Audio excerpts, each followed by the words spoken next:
Hello everyone, welcome back to the another episode of Logging In. For this episode, I will be guiding you how you can log in into the online banking account of Bremer Bank. Now to begin the process, you open the Bremer Bank webpage on the browser.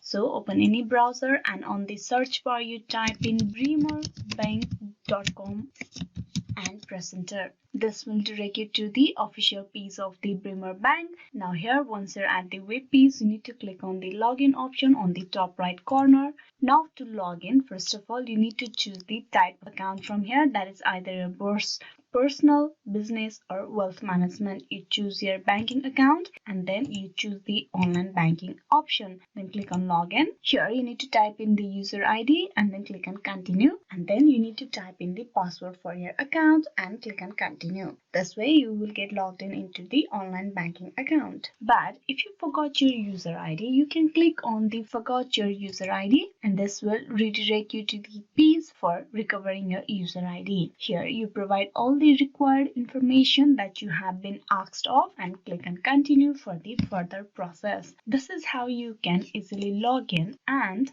also recover the user ID. Hope this video was useful. Please like and subscribe the Logging It channel and also don't forget to click on bell icon. Thank you.